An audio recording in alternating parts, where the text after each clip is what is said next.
अब ये review and evaluation क्या है? अब जब आपने प्रोजेक्ट बना लिया होता है तो आपने उसे रिव्यू भी करना होता है कि इधर वो ठीक बना, मतलब उस कस्टमर की उनके बारे में क्या राय, कस्टमर की उनके बारे में क्या राय है। जैसे आप रिव्यू देते हैं ना किसी भी चीज़ के बारे में, वो आप जब रिव्यू देते हैं, रेटिंग्स देते हैं ऐप के बारे में, तो ये वो रिव्यू आमतौर पे हर वेबसाइट में जब भी आपको सेलिंग एंड परचेजिंग, आप नॉर्मल जब परचेज करते हैं तो वो आपसे ज़रूर रिव्यू मांगता है, फीडबैक मांगता है कि आपकी क्या फीडबैक है इस चीज़ के बारे में। उसके लिए कुछ पैरामीटर्स गिवन होते हैं कि कभी कोई फॉर्म गिवन होता है वो आपने फिल करना होता है, कभी स्टार्स गिवन होते हैं आपने वो देने होते हैं।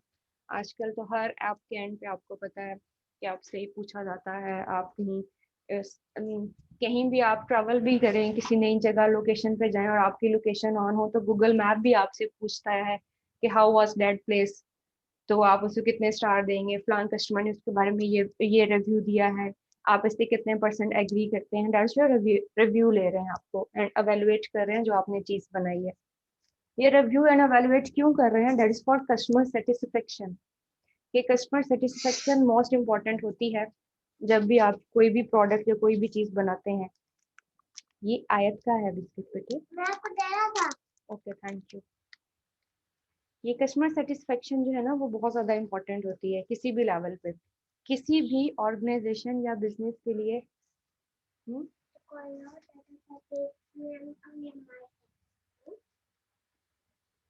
अपनी मर्जी से कोई भी चीज़ दे दूँ आपको, ये दोनों दोनों शेयर कर लो वन वन, एक बहन को दे दो, एक आप ले लो।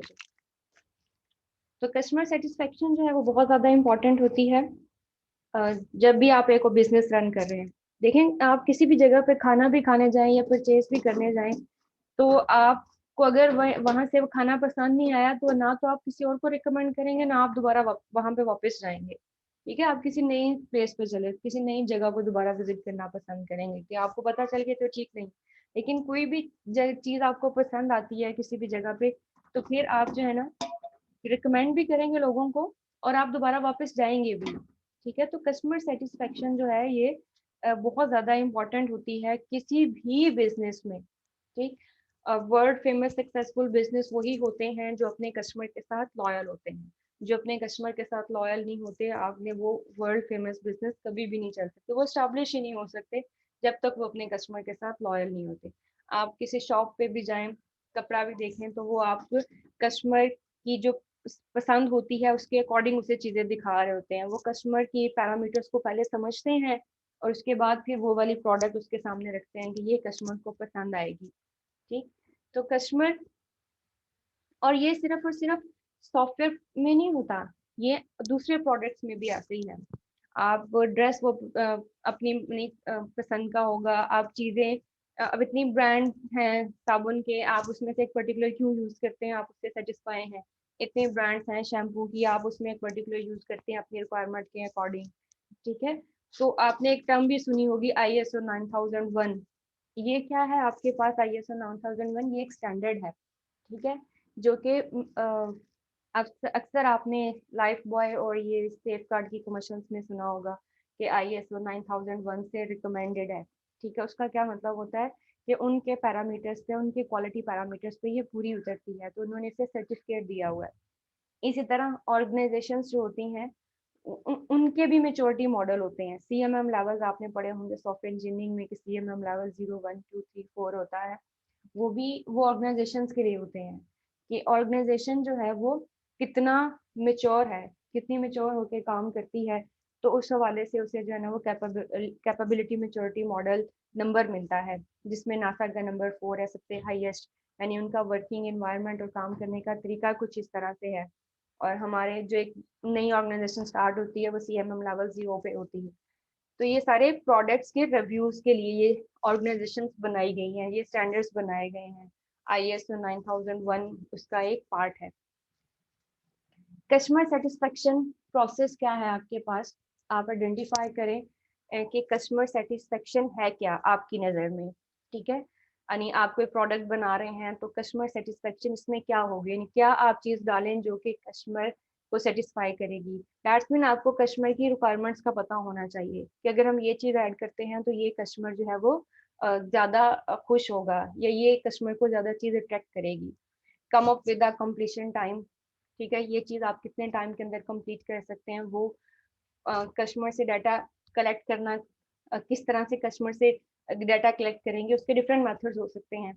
आप सर्वे कर सकते हैं, आप क्वेश्चनियर्स फिल कर सकते हैं, क्वेश्चनियर्स फिल करवा सकते हैं कि आप कस्टमर को कैसी चीज़ चाहिए, या आप क्या नाम है इंटरव्यू कर सकते हैं कस्टमर का। ये डिफरेंट वैरायटी ऑफ जो मेथड्स हैं जिनके थ्रू आप कस्टमर से डाटा कलेक्ट कर सकते हैं कि अदर वो सेटिस्फाई हैं नहीं है किसी भी प्रोडक्ट के बारे में।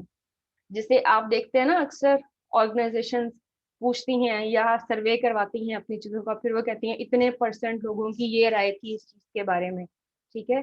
तो ये सर्वे करवाया उन्होंने, मतलब फिर फ्रिक्वेंटली रिव्यू डॉक्यूमेंटेड, उस डाटा को करेक्टली डॉक्यूमेंट करें, मतलब नोट डाउन करें करें जो आपने कस्टमर से लिया है, और फिर उसको रिव्यू भी करते रहें फ्रिक्वेंटली कि उसमें से कितनी चीजें अडॉप्ट हो गई और कितनी चीजें अडॉप्ट नहीं होगी, और क्या इनके सॉल्यूशंस होंगे कस्टमर की सेटिस्फेक्शन को इम्प्रूव करने के लिए, यानी हमारी प्रोडक्ट से कस्टमर ज्यादा सेटिस्फाई हो, इस चीज को हम कैसे इम्प्रूव कर सकते हैं।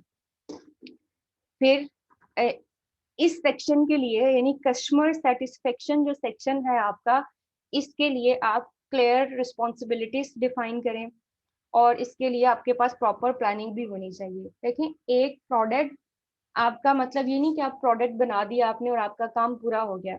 जब आप एक बिजनेस रन कर रहे होते हैं तो उस प्रोडक्ट को आप ऐसा करें, प्रोडक्ट बनाने के बाद फिर आपने एक दफा बना के ऐसा तो नहीं छोड़ देते हैं प्रोडक्ट, उसके नए नए वर्जन लॉन्च होते हैं, उसके अंदर नई नई वराइटीज लॉन्च होती है उस प्रोडक्ट के अंदर।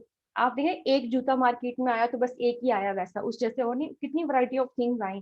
किस किस चीज के लिए आई, ये कस्टमर के सेटिस्फेक्शन के लिए कि कस्टमर को ये चीज पसंद आ सकती है। ये आप इवन लेस देख लें, पहले एक होता था फिर उसका डिफरेंट उन्होंने वैरायटी ऑफ दिए, ये हर्ब्स वाला और ये मसाला और ये यानी कस्टमर की सेटिस्फेक्शन के लिए, यानी कस्टमर जो है वो ज्यादा जिस चीज की डिमांड कर रहा है। इवन आप अपने विंडोज में देख लें कितनी कहाँ से स्टार्ट हुई और कहाँ तक होगी, ये यहाँ तक क्यों पहुंची है, कस्टमर की डिमांड, ठीक है, या कस्टमर को सेटिस्फाई करने के लिए वैरायटीज आ रही हैं, ठीक है।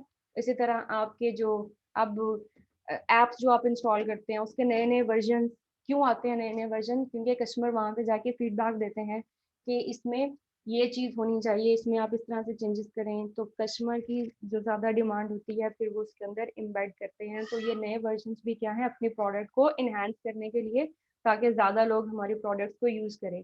जब ज्यादा लोग हमारे प्रोडक्ट्स को यूज करेंगे डाइजेस्ट वो हमसे क्या हो रहे हैं, सेटिस्फाई हो रहे हैं। इसी तरह से how to monitor and measure customer satisfaction, वही सर्वे, आप सर्वे करवा सकते हैं इसके लिए कि कितने नंबर ऑफ पर्सन जो है वो आपकी प्रोडक्ट से या आपके सॉफ्टवेयर से, यानी जो भी एंड प्रोडक्ट है आपकी उससे सेटिस्फाई हैं।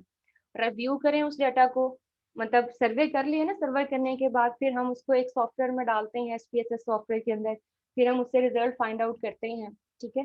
Then monitor customer data trends, ये मॉनिटर करें कि ज्यादातर कस्टमर का ट्रेंड यानी रुझान किस तरफ है, ठीक है, वो किस चीज को उन्होंने निगेट किया है और किस चीज को उन्होंने अप्रिशिएट किया है और किस चीज की उन्होंने डिमांड की है, ठीक है। कस्टमर से डाटा लेके हैंडल कंप्लेंट्स करेक्टली, जो आपको कंप्लेंट्स दिए हैं कस्टमर ने उनको हैंडल करें। जब आप उनको हैंडल करेंगे तभी वो कस्टमर जो है वो, यानी आप उनकी सेटिस्फेक्शन या आप कस्टमर की अट्रैक्शन ज्यादा गेन कर सकते हैं। यानी प्रोडक्ट बनाने के बाद भी उस प्रोडक्ट को कामयाब करना जो है वो आपका काम होता है बिजनेसमैन का। यानी उसने अपना बिजनेस रन करना है तो एक प्रोडक्ट बना के फिर उसको कामयाब भी करना है, उसको कस्टमर्स को बताना भी है, और कस्टमर के जो उसमें कंप्लेंट्स हैं उनको फॉलो अप भी करना है, ठीक। इसी तरह से रिव्यू एंड एवेलुएटिंग परफॉर्मेंस, यानी रिव्यू करना, जो आपने सिस्टम बनाया है वो सिस्टम भी आपने एक दफा बना के छोड़ नहीं देना, बल्कि उस सिस्टम को भी आपने जो है वो रिव्यू करना है, ठीक, कि वो सही वर्क कर रहा है या नहीं। उसके लिए भी आप एक फॉर्म बना सकते हैं एवेलुएट करने के लिए, यानी आपके सिस्टम की परफॉर्मेंस को एवेलुएट करने के लिए भी आप एक फॉर्म डिज़ाइन कर सकते हैं। और वो आप अपने एम्प्लॉयज से भी फिल करवा सकते हैं, आप बाहर से भी, कस्टमर से भी। ठीक है, आइडेंटिफाई परफॉर्मेंस मेजर, जिसमें उसकी आपके ने जो प्रोडक्ट या सॉफ्टवेयर बनाया है उसकी परफॉर्मेंस को मेजर कर सकते हैं। फीडबैक गाइडलाइन सेट कर सकते हैं आप। ठीक है, यानी फीडबैक देने के भी पैरामीटर्स होते हैं ना, यानी आप ऐसा कर सकते हैं, आप टेक्स्ट बॉक्स देंगे तो उससे क्या होगा, यूजर अपनी मर्जी से कुछ भी लिख देगा। ठीक है, और अगर आपने पर्टिकुलरली चीजों के बारे में लेनी है तो आप ऐसा लिख सकते हैं, क्वेश्चन लिख के उसके नीचे यस या नो में आंसर ले सकते हैं यूजर से। वो ज्यादा अच्छा है, एक जो है ना वो फीडबैक मेथड है कि क्वेश्चंस आपने खुद दिए हैं और यूजर उनके बारे में यस या नो कर रहा है। ठीक है, और मैम मेरा एक क्वेश्चन है। जी जी।